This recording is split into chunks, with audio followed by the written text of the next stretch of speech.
ప్రజలు ఆధ్యాత్మికతకు ఆకర్షింపబడాలనేదే నా హృదయంలోని ఆకాంక్ష. అప్పుడు వారు వచ్చినందుకు ఎంతగా సంతోషిస్తారంటే ఆధ్యాత్మిక ప్రగతిని సాధించటానికి సంసిద్ధులుగా తయారవుతారు కూడా. మిత్రులారా, దీనిని అందుకోవడానికి ప్రజలు ఎందుకు నడుం బిగించరో నా అవగాహనకు అందడం లేదు. దీనికి నేను ఏ విధమైన మూల్యాన్ని చెల్లించమని అడగటం లేదు. అందరికీ ఉచితంగా ఇచ్చేయాలన్నదే నా కోరిక. దీనిని ఎవరూ గ్రహించకపోయినట్లయితే నేను వీటిని అంతటా జల్లివేస్తాను.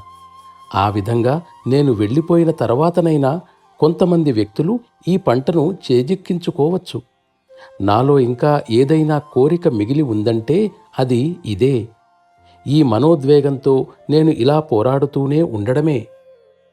ఏదో విధంగా ప్రతి ఒక్కరూ తమ కార్యాన్ని పూర్తి చేసుకోవాలని నేను కోరుతున్నాను.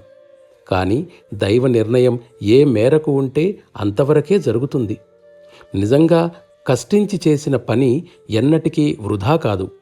ప్రకృతి దానిచే ప్రభావితమవుతుంది.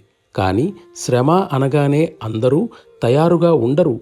అందుకు కారణం దానికోసం రగులుతూ ఉండే కోరిక, తపన లేకపోవడం. కొంతమంది వారి శరీరాలను అలంకరించుకున్నారు. మిగిలిన వారు వారి హృదయాలను ధర్మసత్రాలుగా చేసుకుని ఆ మార్గంలో పోయే ప్రతి ఒక్కరికి తమ హృదయంలో నివాసమిచ్చారు. ఈ శరీరం ఏదో ఒక రోజున ఉండదని ప్రతి ఒక్కరికీ తెలుసు. తనకు తాను సేవ చేసుకోవడానికి, ఇతరులకు సహాయపడేందుకు ఎంతవరకు అవసరమో అంతే సంరక్షణను ఇవ్వాలి. ప్రజలు ఆధ్యాత్మిక విషయంలో నా సహాయాన్ని తీసుకోకపోతే కనీసం వారి శరీరపరమైన విషయంలోనైనా నా సహాయం పొందవచ్చు.